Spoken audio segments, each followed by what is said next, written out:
What's good? It's Ozman the Wizard. And Naima.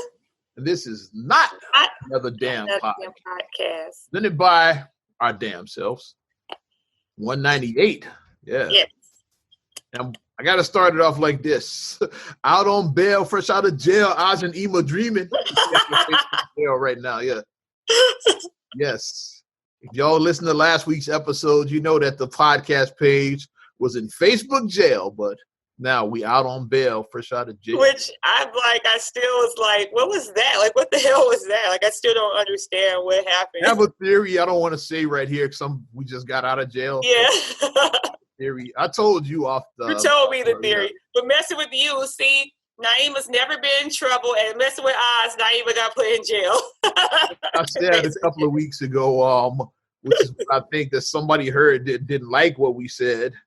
Pretty much. We're gonna come back to this. I just don't feel like talking about it right now. But yeah. For best believe we are going to this when I feel comfortable and shit. I'm gonna tell the story about my theory about how we ended up in Facebook jail. The censorship is just ridiculous now with everything. It's just getting to be too much. Like, just getting dumb, man. I mean, it's like, obviously some stuff offensive as hell. However, like I said last week, we just can't bury stuff and act like it didn't happen. We gotta talk about these, have these uncomfortable, like, make people uncomfortable. That's how shit is going to get buried. Like, if you be like, oh, well, we'll just bury racism and bury misogynistic things and just bury it, so we just don't have to talk about it. It's like, it's not going to improve because you just buried it. It's not going nowhere. It's just buried. No. Where the hell are we starting? Because I got some funny shit to talk about. I don't know if we want to start there though. Well, I'm actually a little wired. Well, before we get to that, I will start with this. Is like, go ahead. The stimulus package passed for those that sleep under a rock. So you should be getting that $1,400 per person per household, something like that. Dimes. So it's supposed to come down this weekend. So check your balances because you might have got hit, you might have not get hit with it. So just check your balances. And then the tip I also saw is that you can start looking on the website this week. You can go to the IRS website. You can start looking and you can gather information about where my stimmy at. You know, you can gather information about that. But and I passed. Some people definitely got hit with the stimmies because I just passed Nike on Cottage Grove earlier. The line is back. The line is back, baby. The line was there around the holiday season when they first reopened. Right, because Grand reopened it. Like, January, February, because I was able to get in. Because, like, I'm not standing in line to buy some fucking Nikes. Like, I'm not doing it. And then Marcus just took Khalil over there this past weekend because he outgrew his shoes. So he just... I wonder if it was a line when he went. I don't know. No, he said it wasn't. He said they were in and out. Because, just came down. They weren't there last night because you say he went yesterday. So, like, they must have just... It was like Friday when he went. Right. He went on Friday. Yeah, he went on Friday. Definitely come down Friday because the bill had just passed that Thursday. He might have just signed it that Thursday. So, I'm sure nobody got a check by Friday. Some might have got hit Saturday or Sunday, though. Right. The line was back at Nike. Line was back. Got hit with them stimmies. If the line is back at Nike, like hit with that $1,400. I'm gonna go give me some J's, man. They definitely got hit with them $1,400. I think I said I was at the Western lot about to be popping because the stimulus and the taxes. Stimulus lost the Western lot's going to be jumping off the chain. I was already popping. I just passed there about an hour ago. Like I said. Yeah. The funny thing that had me dying laughing, and I gotta read this. This is hilarious. I was like, these people, but this is how people actually sound. Like, obviously, this is a tongue-in-cheek thing right here, obviously. For people who don't understand satire, think that this is a real thing. But I saw this flowing around when people were talking about, let me find it, about the stimulus stuff. This was when I first saw it on Kev on Stage's page, and he shared it from somebody off of Twitter. It wrote, "Don't buy crab legs with your stimmy. Buy the ocean and make the crab sign long-term leases in the ocean so you can get some of that income. then get your LLC and write off the CMOS that's in the ocean on your taxes. Take that savings and invest in the stock market. That's what I would do. I don't know. Maybe I'm built different. Your friend is too woke for me. That was a joke. But people didn't get that. People's like, why are you jumping? It's like, it's satire. It's making fun of the people who are like, I'm built. Making fun of those people. Making fun of the crab leg crowd. It's made to make fun of people who be like, next level with like they buy the fucking CMOS and shit. Man, that's what's wrong with you guys, because you guys don't know how to assemble your money. You need to be assembling your money. Like, you can't tell grown people what to do with their money. Bottom line, I'm gonna say this right now. Whatever people have going on, whether they got 1,400, 2,800, what's the next one, 42, 52, whatever you got going on in your household, it's nobody's damn business about how you spend your money. Mm-mm. It's no one's damn business. It's I'll tell grown folks how to spend their money. Exactly. You can't I never tell grown folks how to spend their money. What you can do is keep on doing you. Living your life doing you. And then when people see, oh shit, like, okay, how were you able to buy this? If you turn your life around, then they ask you, like, yeah, what did you do? And I'll talk to you, but. And that's how you do things. Oh, yeah. Until people want to hear knowledge, they're not going to be receptive to you. You can't force your beliefs onto people. And that's what the problem is. Like a lot of these. I spent pretty much all of my 30s fixing the mistakes from my 20s and shit. Mid-20s, exactly. Yeah. I'm living proof of that shit. Mm-hmm. I wasn't trying to hear that shit in my like 20s or like even early. Yeah. YOLO, even in your early 30s, you still might be like YOLO. You still might be like that. I started saying, let me take life a little bit serious. Yeah, but nah. Mm-hmm. Until like you're ready from the side, like I wasn't trying to hear that shit at that age. Until you're ready to receive that, you're going to give pushback. So the more you try to be like, you need to go and invest your money. You need to start a business. You need to do this. You need to do that. You need to. All people are going to hear is just womp. It's going to be Charlie Brown. Womp, womp, womp. That's all it's going to sound. Womp, womp, womp, womp, womp. But I say you do. And they're going to laugh at you for being corny and shit. Yeah, you do your thing.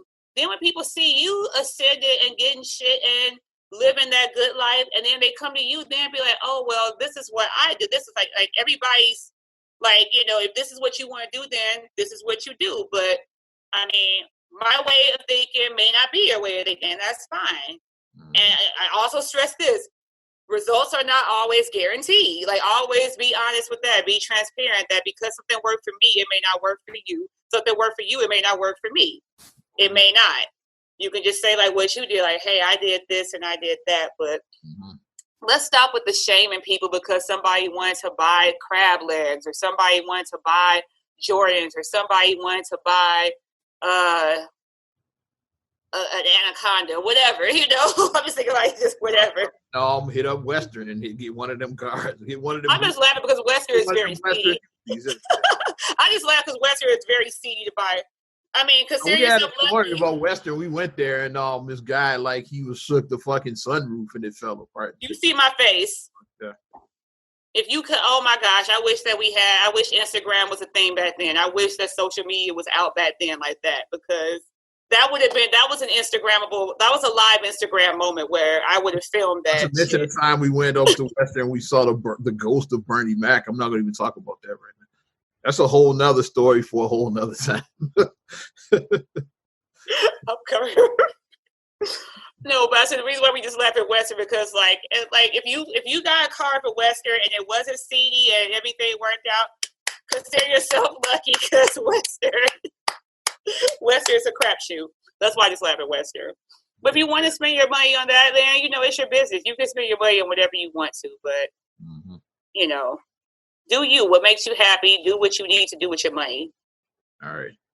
That being said, where are you going with you said you had to get something off your chest. Where are you going? Yes. So I was a little triggered. So I won't say I made the mistake, but I mean I needed to watch this because, well, it wasn't about to be free no more. After today, it's not free on HBO Max. So I was like, let's Black Messiah just watched it too. Yes, Marcus was like, let's watch Judas and Black Messiah. Today is the last day that's free. Okay, because we didn't get to watch it because we watched Coming to America last week and we just been busy. It's tax season, so Marcus is very busy for tax season. So it's like, he's like, okay, well, let's watch this movie before, we ain't got the kids with us, so let's just watch. Okay. He turns it on this morning. I'm watching. I'm like, okay. I'm like, this is good. It was hard. Then it starts getting deeper and deeper, and just the level of the deception, just as more of the story just unfolds, I'm just like, I'm watching it like, how is any of this legal? How is this legal? Like, oh my God, I was getting so I didn't realize Fred Hampton was only 21 when he died. That's what got me. Yeah, I had read that. He was like 35 and shit. Like, yeah. I didn't realize Fred Hampton was that young. He was a child. He was a baby. That's not 21 is someone's baby. That's someone's child. He had just turned 21 in August, and he died in December. He was a new 21. That young, yeah. He was barely 21. I don't think about that, yeah. Because like Martin and Malcolm, they were like in their 30s. Like I think Malcolm was 35, Martin was like 39. So I thought Fred Hampton was about their age, but yeah, dude was like 21. I didn't realize he was that young until I watched that movie. Mm-hmm. Like, he was 21. Well, I thought he seemed like he was so much older. He seemed so much older. Like the fact that but that just shows how the FBI was so threatened. They were threatened by this 21-year-old kid because that's still someone's baby. 21 is a baby.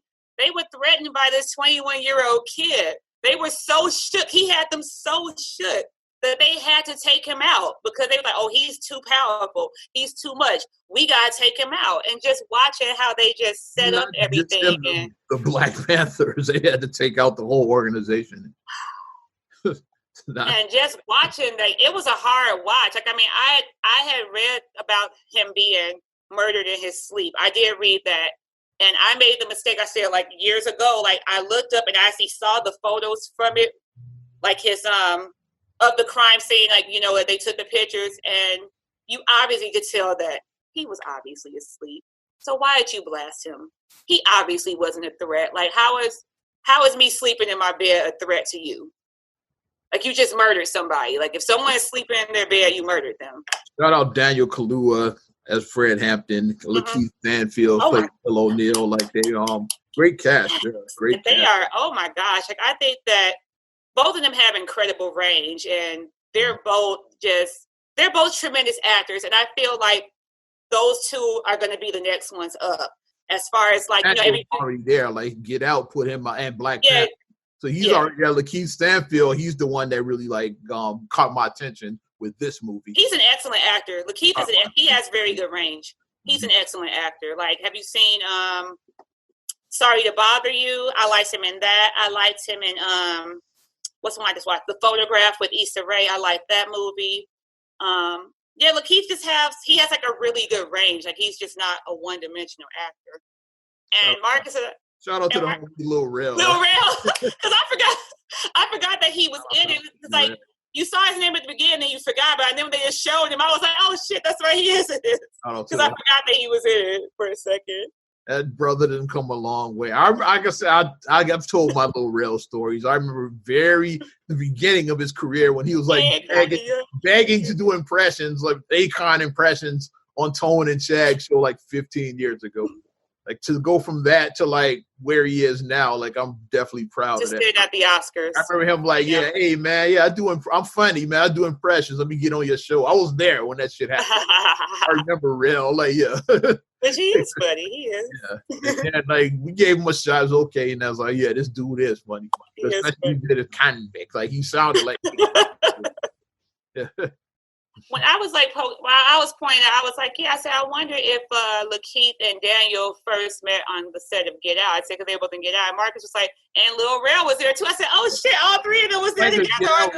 Almost like this movie was. I was like, oh shit, they all were. I said, I forgot about Lil Rel because T.S. motherfucker, I gotta forget about that.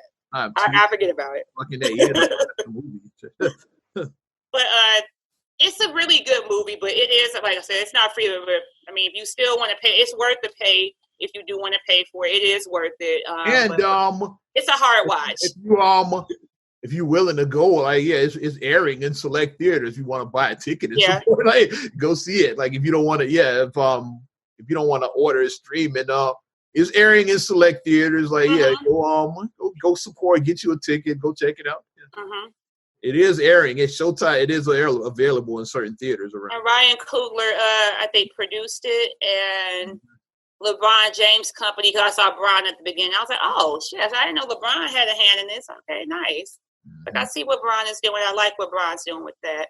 But it is a hard watch. Like, when you watch it, and Marcus told me, he was like, well, if this is upsetting you, he said the documentary, because Marcus, like, he's watched a documentary about it. He's like, it just, he was like, just watching it. It's like, you're going to get triggered. You're going to get triggered. You are. He was brains out over that documentary.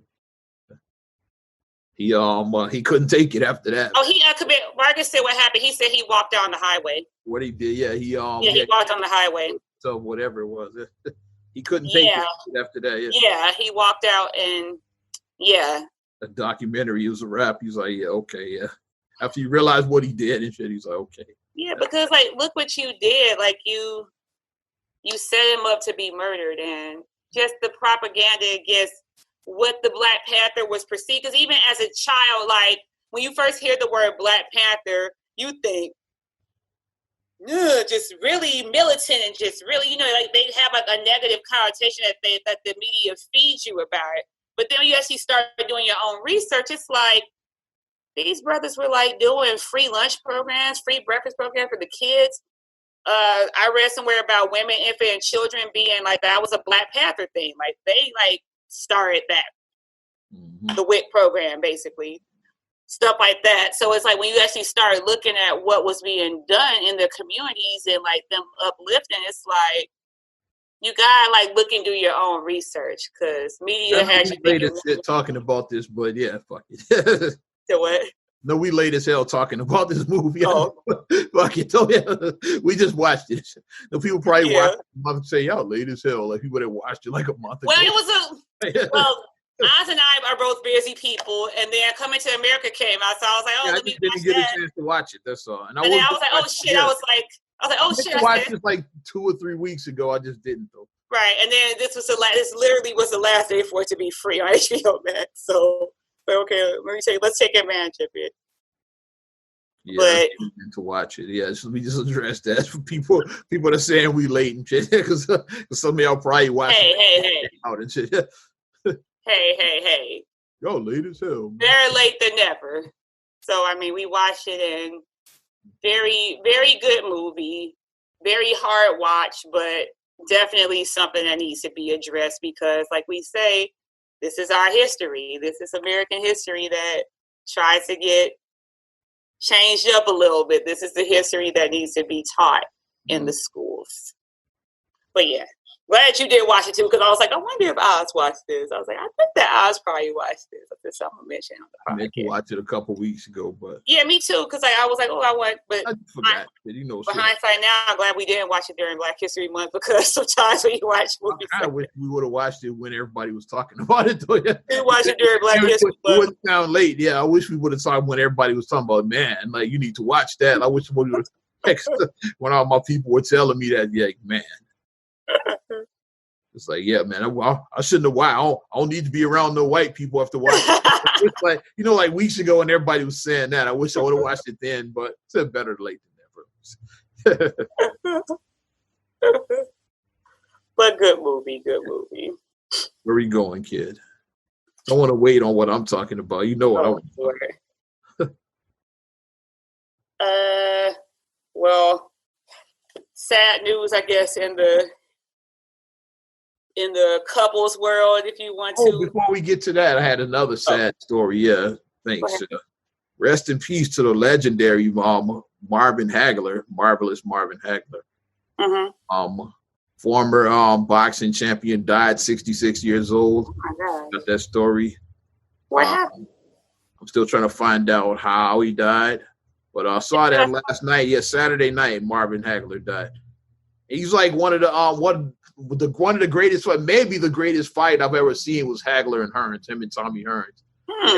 Knockdown, drag out fight back in the 80s. Like I saw it like after the fact, obviously, but it's like that's arguably the greatest boxing fight of all time, Hagler and Hearns. And he was middleweight, right? Mm-hmm. Middleweight champion. Him and Sugar Ray had some nice battles too. Sugar Ray, Hagler, yeah. Mm-hmm. That one I remember like. I think Sugar Ray's last fight, or one of his last fights, was with Hagler, like right before he retired, like the late 80s. I remember Sugar Ray and Hagler had It ended in controversial fashion because a lot of people said Hagler should have won that, but they gave it to Sugar because Sugar was retiring. But very controversial. You feel it's a participation trophy. Do people feel that? But yes, I had to say rest in peace to the legendary, marvelous Margaret Hagler. Yeah. So, all right, go ahead. Okay, I know what you're talking about. Well, are they broken up? Are they not broken up? The sad news that shocked the world, I guess, if you want to say. It's been reported that J-Lo and A-Rod have split. That's what's being reported. Or have they? Continue. Like TMZ was reporting it, like according to stories, it's always according to sources, because I mean neither one of them have said, but I mean they both been kind of mum about details on their page. Like they're not like, yeah, I'm single again, it's nothing like that, but they're just kind of like, yeah, I'm on TMZ. Blah, blah, blah. A-Rod says I'm not single. so you're saying they're still together on his page at least. So I guess after I don't know. Like I said, I don't know what to think. So it's being reported by sources. Mm-hmm. But, I mean, who knows? Who knows what's going on with them? Or they get married and they just put a switcheroo on everybody. Cause that would be wild and shit. Because they seem like they were in good, like they were at the inauguration together and everything. And that's the last time I saw them. Jennifer sang and A-Rod was there with her. That's the last thing. Yeah, support. Yeah. That yeah. Because I would see like their TikTok videos and they would do like their little TikToks and stuff, and they seemed like they were having like fun and doing stuff. So. And they even had a cool name, J-Rod. J-Rod. Even sounded good, like sounded way better than fucking Bennifer. I don't know that much and shit. Yeah, J-Rod definitely a much cooler sounding name and shit. Yeah, Bennifer was too much.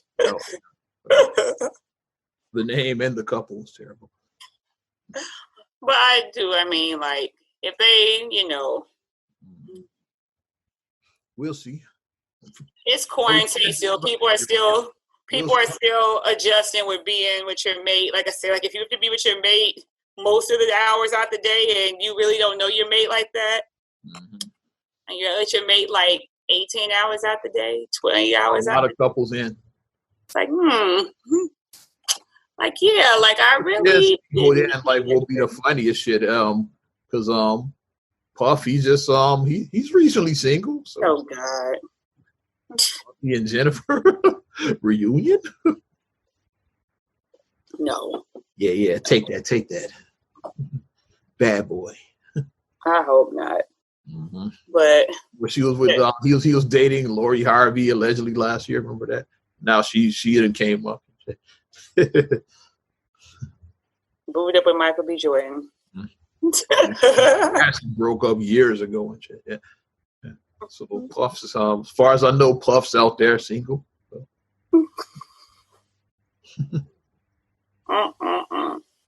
Well, we shall see. But he said he's not single. A-Rod was like, I ain't single. Yes, all that's to keep the cat sliding into her DMs away. That's all that was.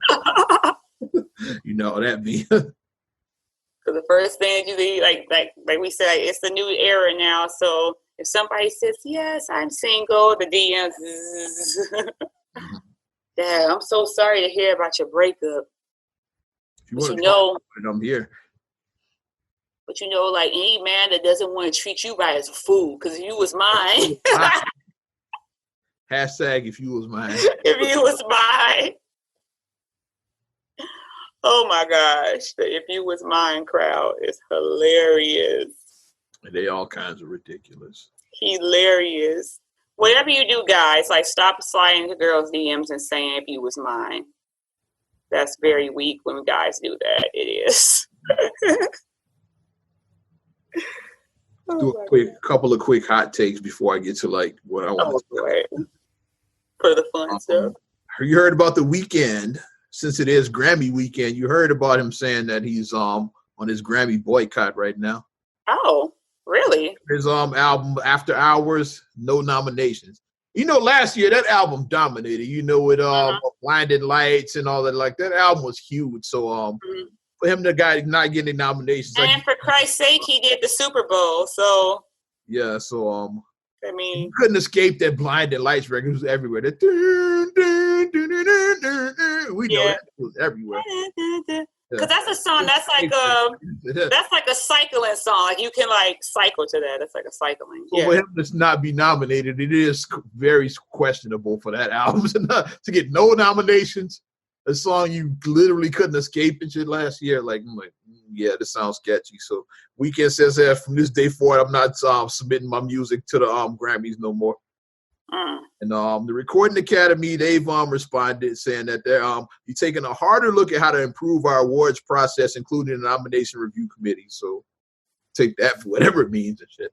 Yeah, because I thought that when they nominate, they look at like record of the year, album of the year, stuff like that. You have to look at, what was sales like. These recording, the Academy is some bullshit. It's like, you see who's in that Academy. It's usually old white men. It's like, it's some bullshit. They don't know what the fuck is going on out here and shit. Yeah. So, and it's going to be like that until like that changes. They got to die off or something like that. It's going to be like that. Yeah. You're going to have like, the number one, the biggest album out, like getting no nominations. Yeah, like, no nominations. That is going to keep it does sound very sketchy. The people choose, like I said, just like the same with the Academy as the Academy Awards, the movies as well too. The same thing happened with the Oscars. It's like, look at the highest grossing movies. A lot of times don't get the nomination, or if they get nominated, they don't win. It's some indie film we never heard of that wins film of the year. But like, yeah, but the Avengers that doing $1 billion box office, they're not winning shit yet. But like some movie you never heard of. Which McCart only won wallets and shit, yeah. Like The Dark Knight only won for Heath Ledger. I think they only won one award. Yeah, they won that, yeah, exactly. And only because Heath Ledger some bullshit like The King's Speech or something like that won. Like a movie. I think Slumdog Millionaire maybe won that year or something like that. Year. I know King's Speech beat out something some year too. It was something like that. Yeah. I don't know what the big movie was when King's Speech won, but I was like, really? King's fucking Speech beat out whatever the big box. Whatever it was. But if I was in that world, I wouldn't. It's nice to be acknowledged, like as far as like awards, but I care more about like the people chose with their wallets. That's what I'm saying.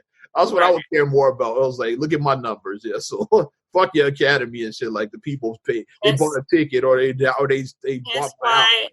That's what I would care. Hate him or love him if you like his work. If you don't like his work, why Tyler Perry? He do his damn thing. And he said it. He said instead of asking for a seat at the table, I make my own damn table. I make my own damn table. He said it right. Like fuck yeah, and like his fans are loyal. Yeah, like his movies they usually make money. They do. He got a loyal fan base. Yeah, his movies make money. His plays make money. Yeah, TV shows on there. TV shows, and then he's employing all these black actors. They get money, so he owns that huge ass Tyler Perry Studios and the largest studio in the country. Mm-hmm. Bigger than Disney. Made there. Parts of it were made there. Bigger than Disney, Paramount, and what's the other one? Columbia, I think. I want to say all of the Hollywood studios. Like if you put all three of those in his, you would still have room. Like you could basically put all those lots into Tyler Perry's, and you still would have room. That's how big his studio is.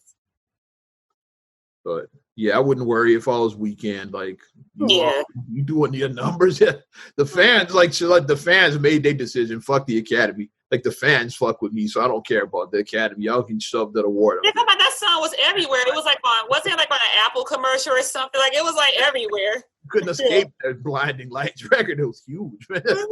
So that song alone, that's not even counting the other hits. Yeah, just on that one song alone, you should have won at least for that song, like for the single in here. Like should have been nominated just for that.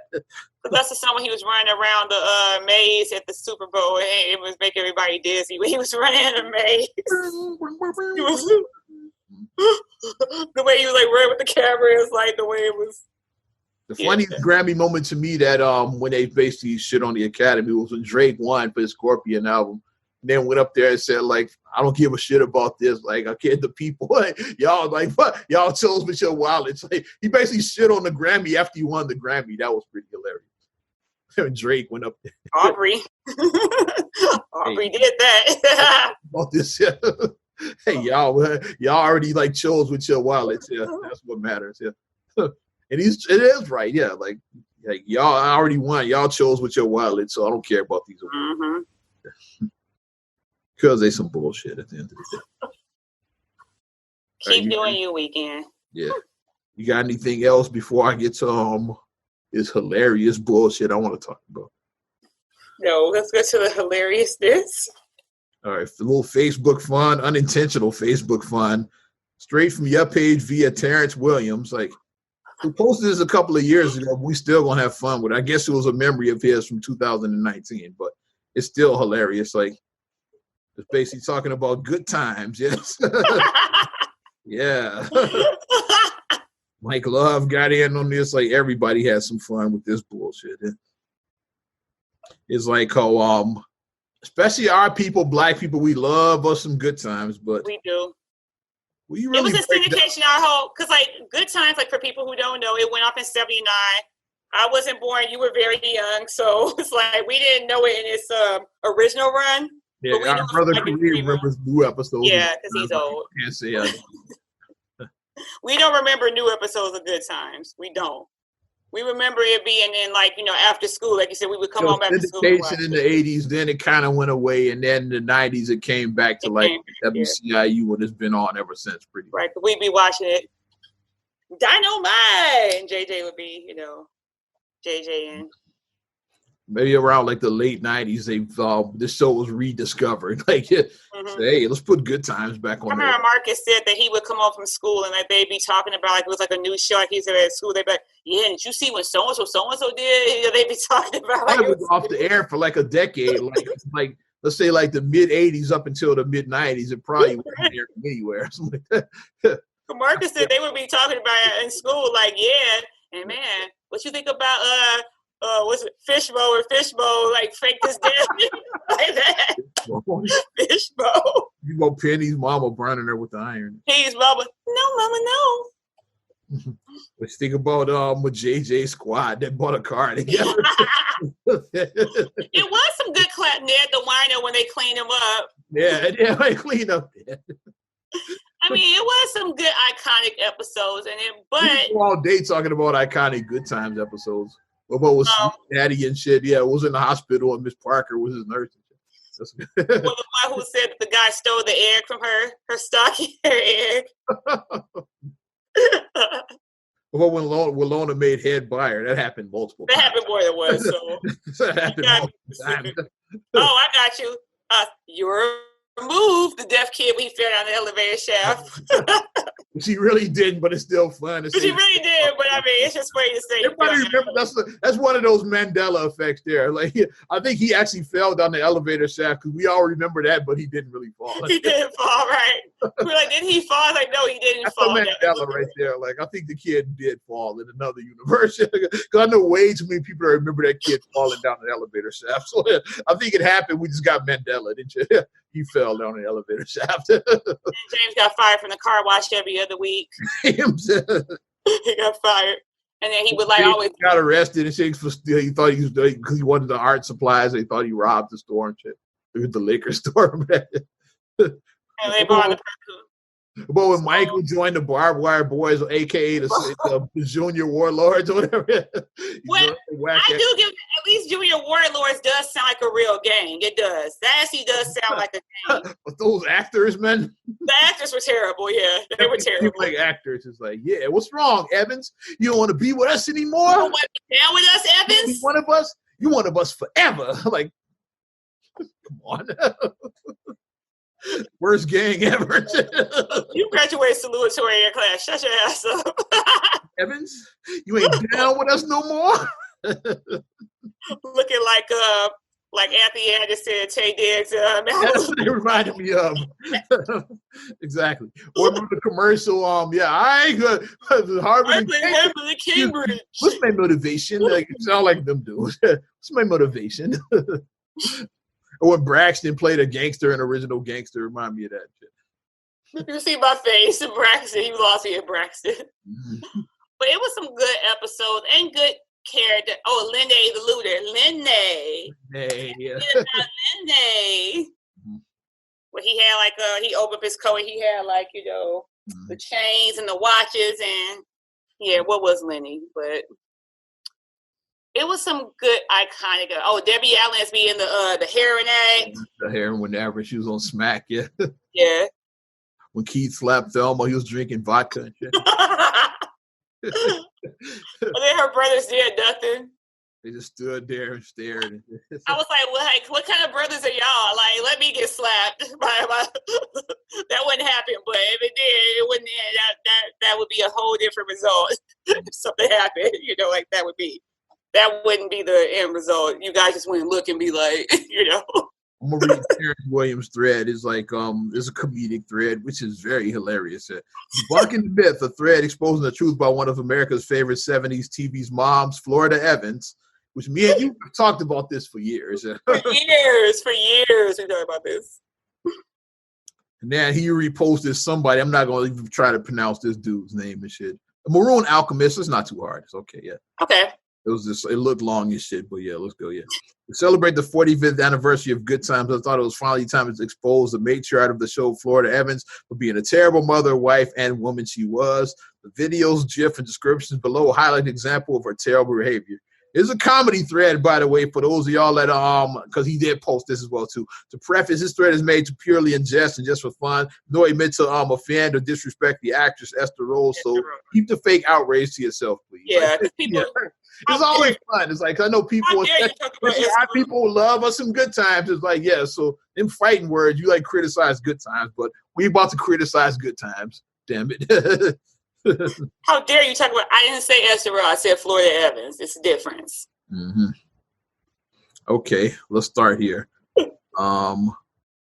Though highly revered by most, a strong black mother figure for 70s television, behind the thin veil of virtue she hid behind was a woman who caused nothing but pain and suffering to those around her with her actions. This is Florida Evans. And they break down mad examples. Should I read them all? I'm going to read all of this shit. You can read them. We got time. Mm-hmm. Here we have a stressed out Florida Evans physically abusing her youngest son, Michael. I remember she smacked the shit out of Michael. The woman hardly ever worked, yet she was stressed. Meanwhile, she had a husband working multiple jobs and never abused his kids. Because James Wood, just like they show him a justice belt, he never actually showed him beat the kid. Yeah. He did beat that one kid that came, the fake tough kid that will spend the night. He never showed him beat JJ or Thelma or Michael. He beat the one kid the one time. And he just yelled and he just always seemed angry. You got something to say, and they'd be like, "No, Daddy." So yeah. Yeah, he just always seemed angry. Yeah. Here's one of my favorites that we did mention. Next, we have Florida Evans telling her son that Jesus was not black and only white Jesus should be worshipped. White Jesus? This was during Black History Month. Only a white supremacist would behave this way. So Florida Evans was a white supremacist. Because she did say that, Michael, we can't hang black Jesus. We only worship white Jesus. We only worship this Jesus. Yeah. we only worship white Jesus, even though with black Jesus, we've been getting all this good luck. Yeah, what's the harm with like soon as the Michael hung that picture up on the wall, the whole family started having good luck. Yeah. Like, hey, I found $20 on the street. It was like random shit like that. James hit the number, I think. Hit the numbers. Then he bought all the kids like new shit. Here you go. Yeah, a new coat for you, new such and so for you, some new stuff for you, Junior. It's like he bought all of the kids. Did they get a new job or something like that? They all like started having good luck right after that Black Jesus. And she's the only one complaining. So okay, that's enough. Like we got to get rid of black. She took it off the wall. He's going back into the closet. Yeah. Like, and then when Michael Scooter read the Bible and said, like, yeah, like, you know, hair like lamb's wool and feet of bronze. And who does that sound like? This one or that one? They pointed at the two. Well, you know, you're right, Michael. The Bible says that he had lamb's wool hair and feet of bronze. Here's another classic we didn't mention. In season 4, the Evans were facing eviction. Again, to pay the rent, JJ bets on horses is able to keep a roof over their heads. You remember when JJ started working with the hustlers like that? I remember that. Instead of being grateful, Florida Evans condemns her older son, then kicks him out of the house for paying the rent. Mother of the year. Because there was some bullshit. It's like, y'all about to get evicted because you couldn't pay your rent. And I understand that because she was religious or whatever. But it's like, my thing is, you about to be evicted, and you can be like, okay, while I don't 100% agree with. You could have been like, yeah, I appreciate you all paying the rent, but I don't like the way you got the money. Exactly, that type of thing. Like, yeah, like, you know, JJ, get the hell out of my house. That's how she responded. Like, if you're like in a really hard, tight spot, then I get like being like, okay, it's not the most ideal thing, but we about to be evicted. Yep. And they tried coming up with they tried to like pawn the TV, then they got robbed. I was like, because a guy stole the TV when JJ was on his way to the pawn shop. He pulled a gun on him and stole. Like, yeah, that was our only side of our rent money right there. We were about to pawn the TV, and this Negro robbed him and took the TV. So JJ did what he had to do to like take care of his family, which says he should have done because he technically was the man in the house at that point.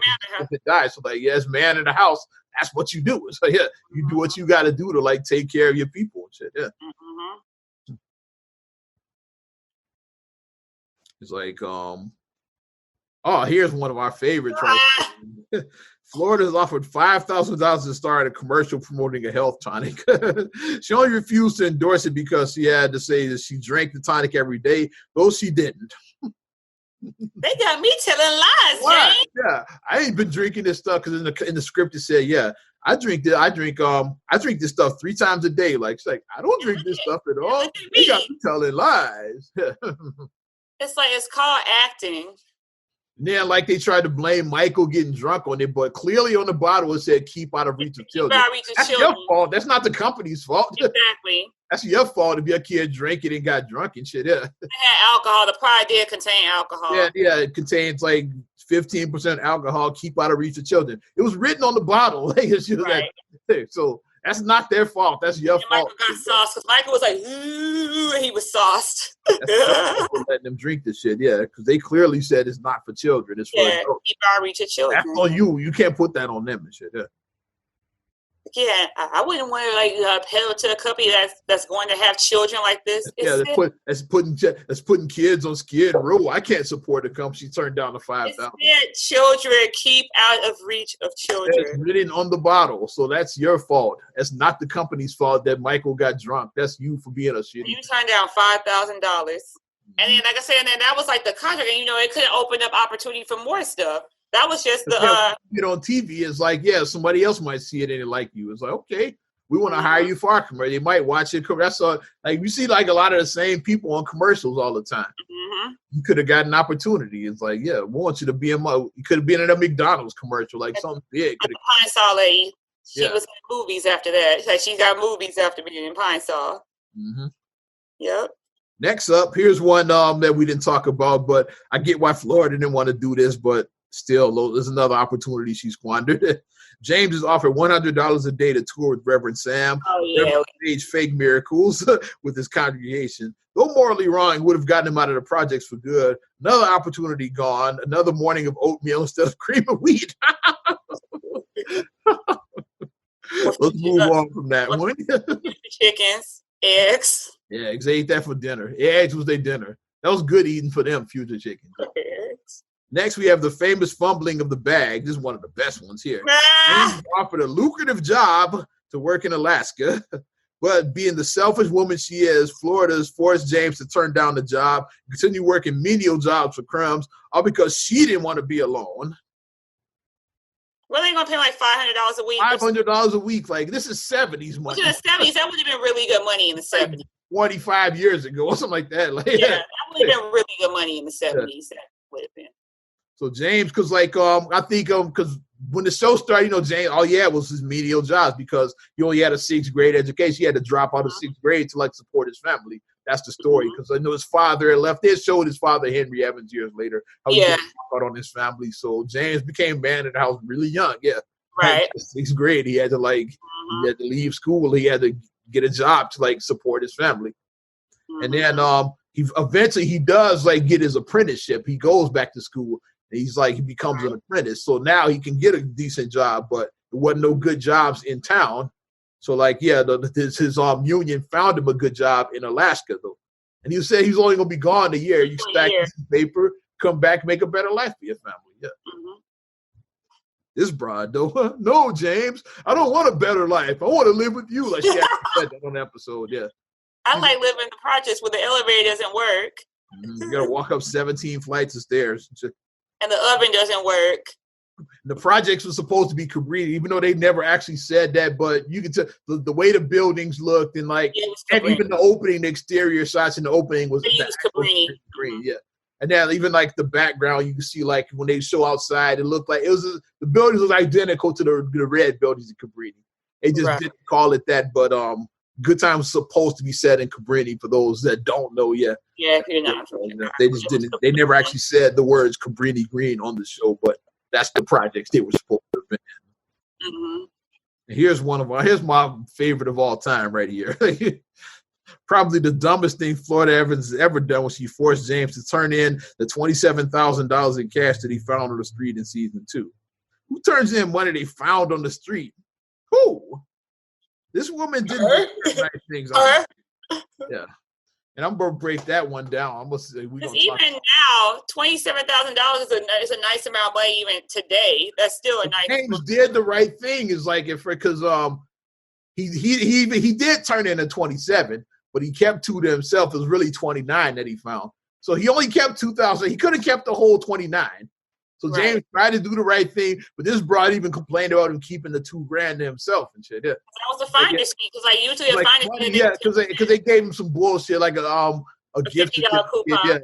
Some free groceries, some bull. They didn't even give him a real reward. They gave him some bullshit. Yeah. And then of course, like Negroes in the hood, like they hear that, so they start harassing. They like, where's my cut and all of that. Like somebody, and then the funniest thing in the whole episode. When he did that. Might be the funniest joke in the history of the show. Like one of the top 5 funniest jokes I've ever seen in television history is when they get a knock at the door. Like Thelma opens up the door and then this dummy flies in there with a note attached to it. Like, here's another dummy for the dummy who gave back all that money. Here's another dummy for the dummy who gave. Which you think about the logistics of that joke, like for it to work in real life, which is what makes it so hilarious. Like not the joke in itself, but like when you actually like for that to happen in real life. Think about you at your crib, you get a knock at the door and that happens. The would have been watching James because like they showed James on TV like talking about the money he found. Thank you for turning. You had to watch that dude's story. Like knew where they live, like they live downstairs. You're gonna go let's watch this, dog. Would have either had to have a dummy laying around, which who has a dummy laying around? Dummy.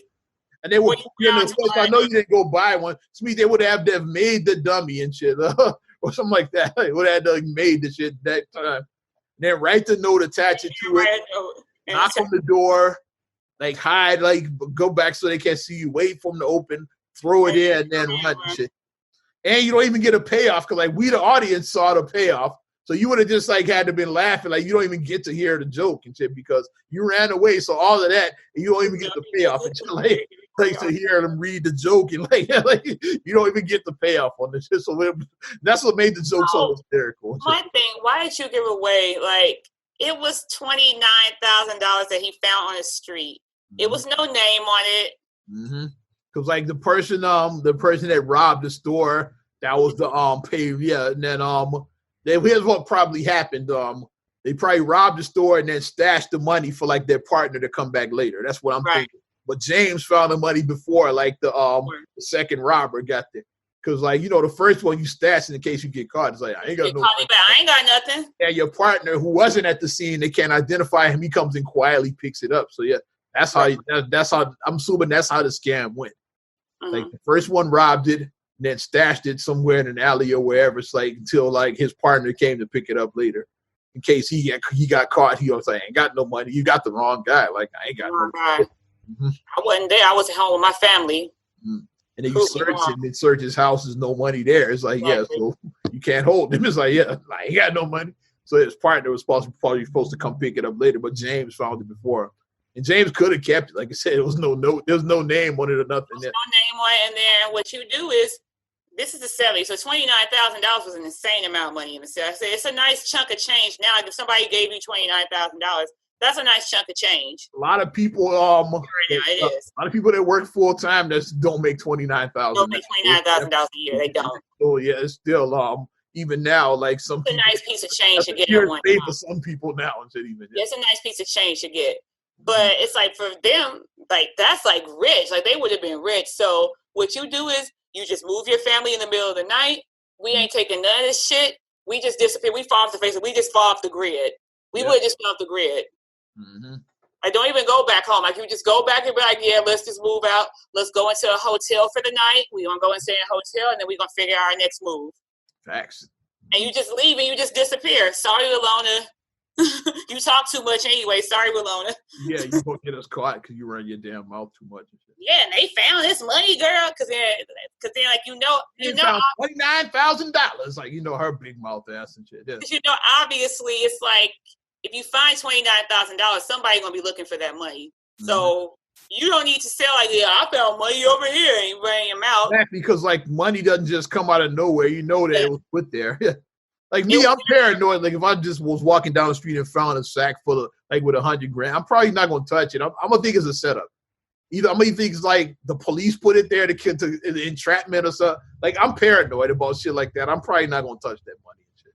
That's just how my mind works. I'm like, this is a setup. Like somebody's trying to set me up. Like there might be marked bills by the police, and then you go and you spend it. Like, yeah, we caught you.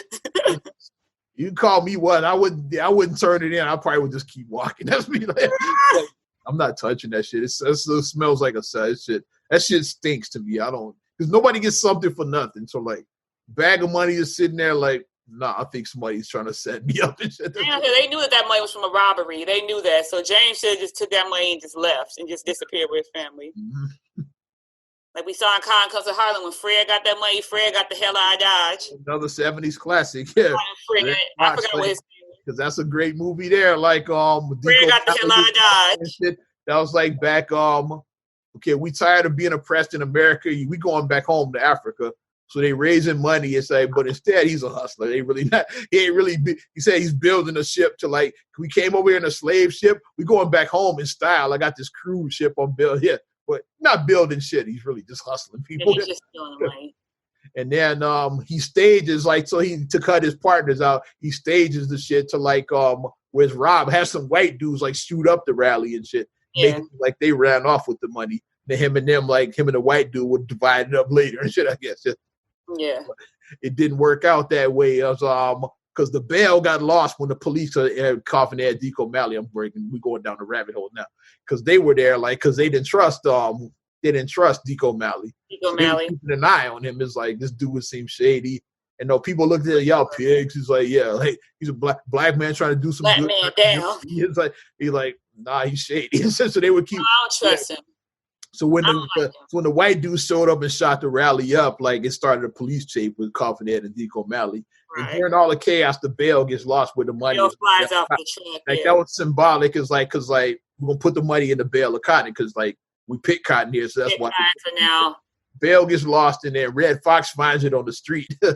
And he's like, and that's how he came up with. He was just, he was kind of playing like a precursor to his Fred Sanford. Yeah, the junk man kind of like junk dealer. So you pick up junk on the street. I pick up junk because you see people like I see the people like when I'm out sometimes driving. I see them like with the shopping carts and they be picking up like scrap metal and stuff like that because not being funny. I mean, if you are living on limited income, you need stuff to fill in the gaps. So like you pick up enough scrap metal. They pay good money for scrap metal if you that could be like $100 right there.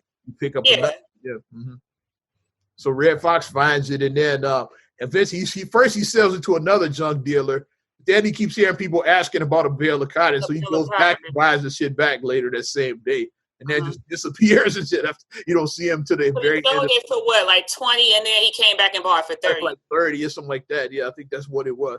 And the junk dealer made $10 profit in his mind. He's like, okay, I bought it for 20. It's like, yeah, I just made $10 for like something that probably wasn't like who's gonna buy a bale of cotton? I probably couldn't sell anyway. So yeah, I'd take it for 30. Yeah, you could have it back. Yeah. So he looked at it as a come up. And it was $87,000 in it, which in 1971, 72, whatever. Yeah, I think 1970. I think is when that movie came. 70, yeah, which 50 years ago.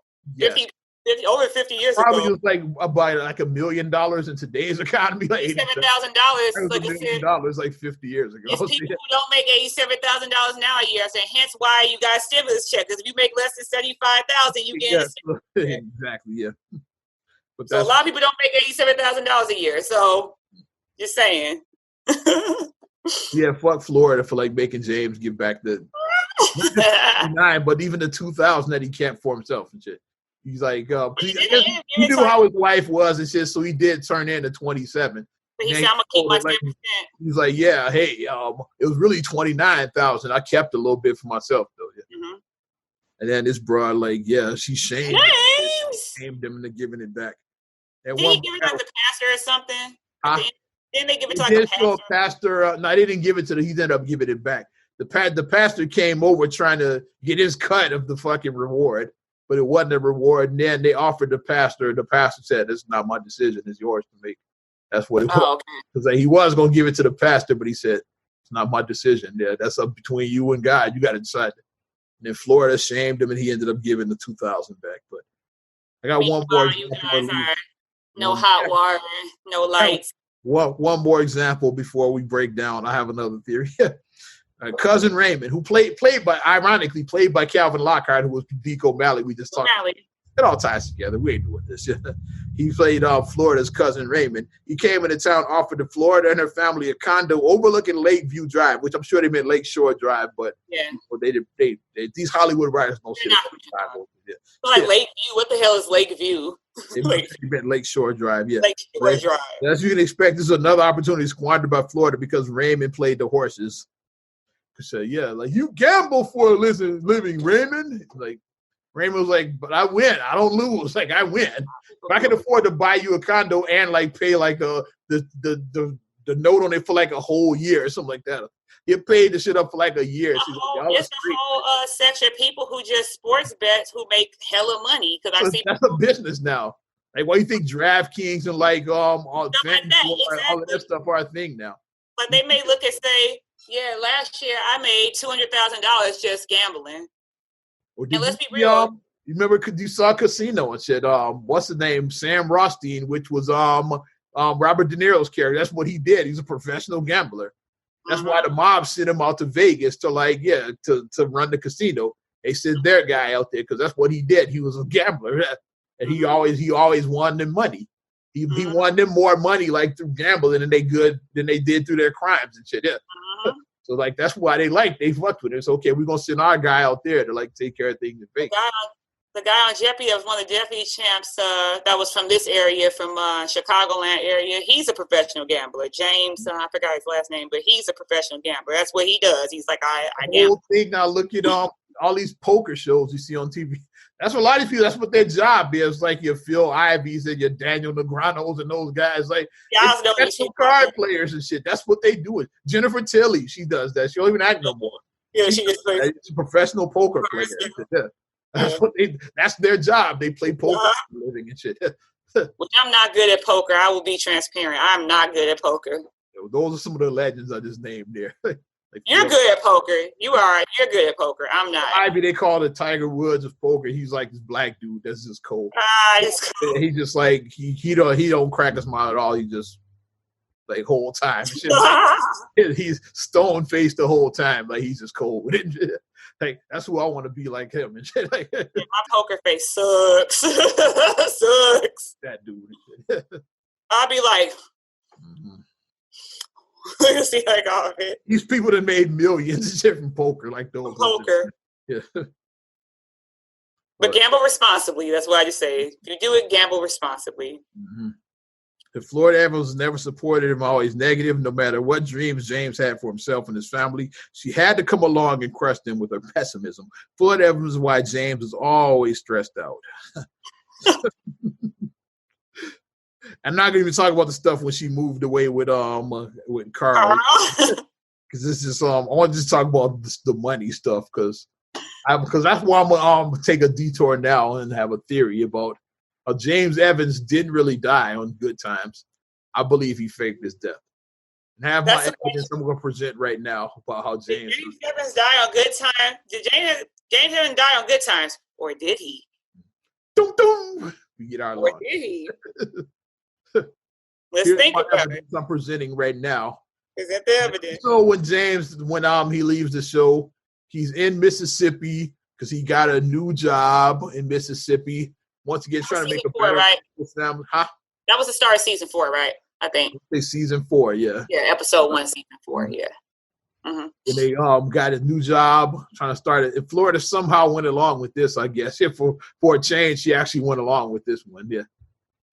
And then the day before they're about to leave, they get a telegram that says, we regret to inform you that your husband James was killed in a car accident. That's the first red flag right there. Okay, car accident. And then the next episode, which is like part 2 of the 2-parter, is like we have the funeral episode. Like we don't see the funeral, but we can piece together what may have happened at this funeral. Is there was no body that what we actually saw. So or if it was a body, it could have been badly burned. Car accidents, like the car could have exploded. Yeah, so it could have been badly damaged. So like. Was it James, or did he have a cadaver that he put in the car? Did James really die?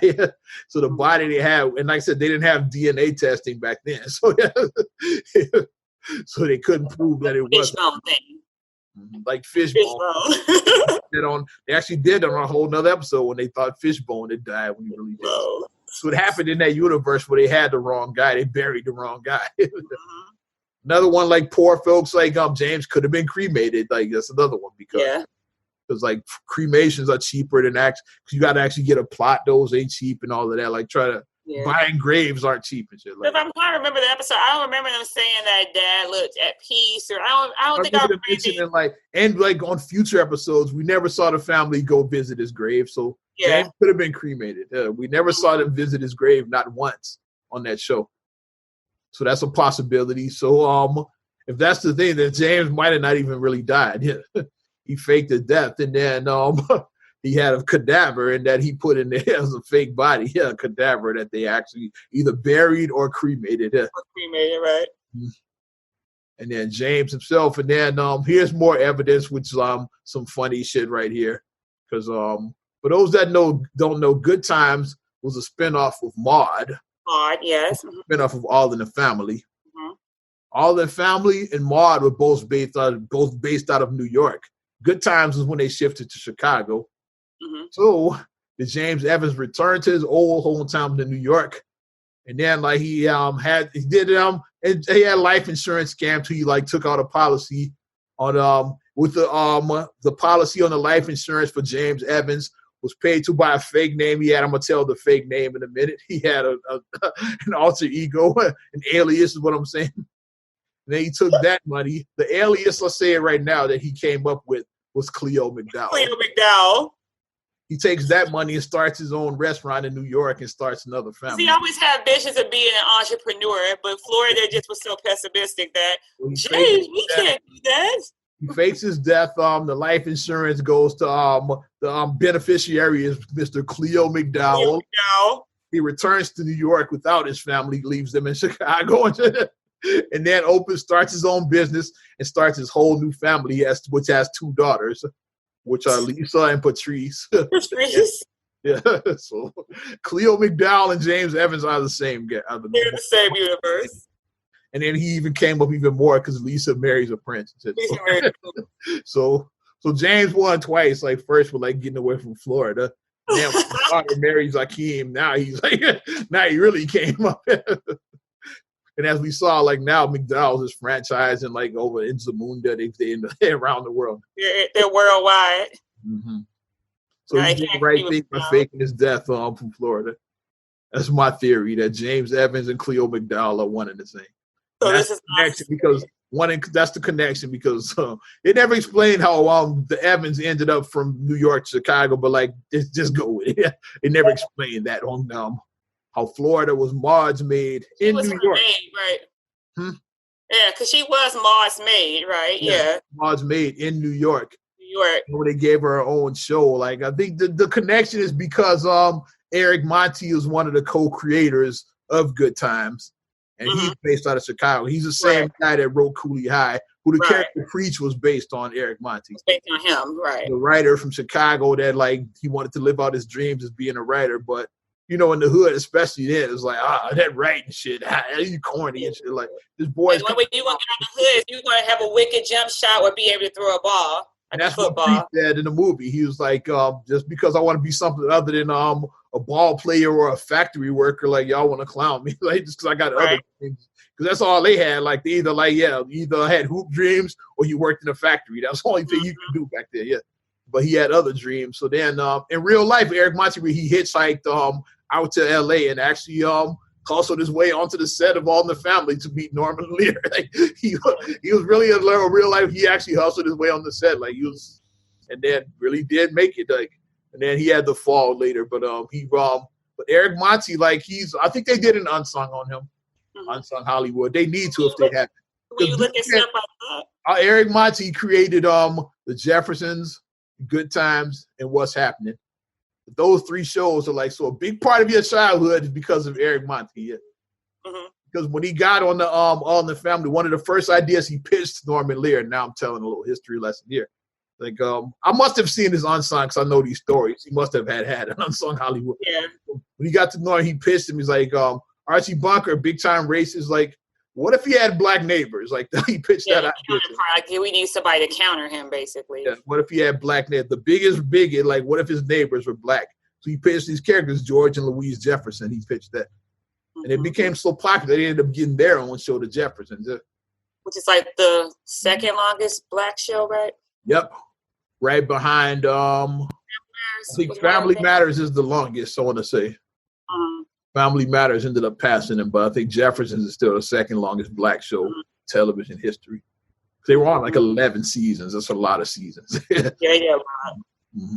And then with Good Times, like he grew up in the projects in Chicago. Eric Monty actually grew up in Cabrini Green, so he pitched that show. It was like, let's write about this family that grew up in the projects, Cabrini.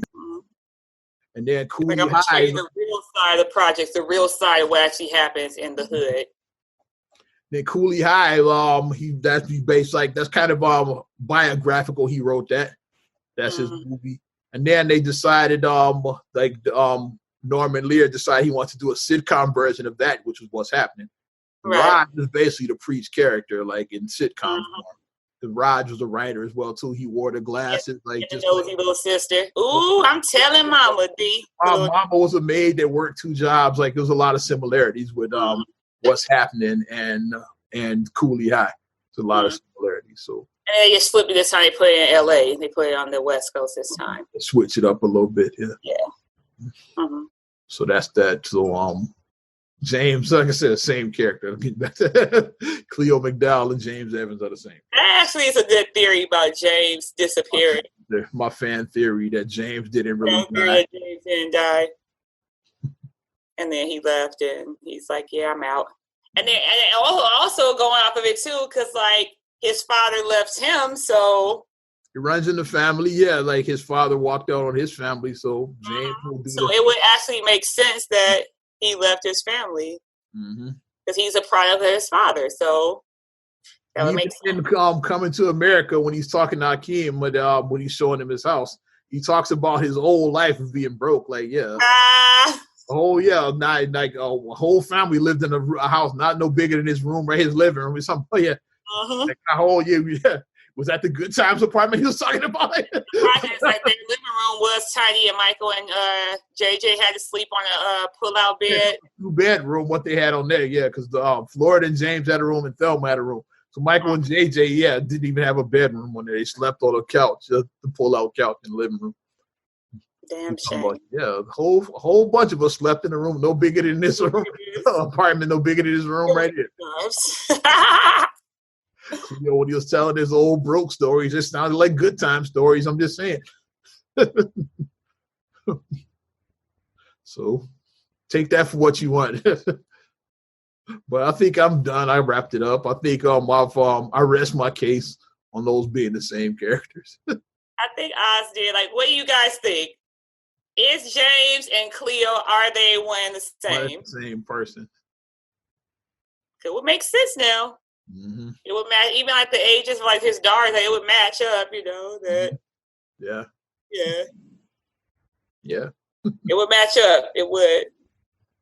So let's wrap this thing up. Not another episode 198. Definitely appreciate each and every one of you supporting us. You want to support us further? Now you can give that damn Facebook page a like, because we out of Facebook jail, damn it. Also subscribe, share, rate, review on all your platforms. I'm talking about Spotify. I'm talking about Apple. I'm talking about TuneIn, iHeart, TLC Talk Radio. What up, Tasha? SoundCloud, all that good stuff. And you can get us on your Amazon Alexa devices. And if you want to check us out on YouTube, you can give us a look.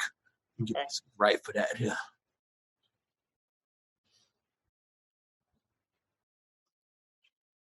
I do one of those too. There we go. And follow me at Ozman the Wizard on Instagram, Twitter, and TikTok. Oz Radio on Snapchat and Facebook as well. And under construction, we got OzRadio.net, the bomb for your 90s and 2K classics. There it is. And you can check me out, MSIMA8626 on Instagram, Twitter, and TikTok. Mm-hmm. Also, SCR8GULLEY1 on Twitter, SCR8GULLEY7 on Instagram. Also, please like the Straight Gully Facebook fan page. Check out straightgully.com for your blogs and your vlogs. And for your video production needs, check out straightgullyproductions.com. I'm Ozman the Wizard. And Naima. We will talk to you later. Bye. I'm gone.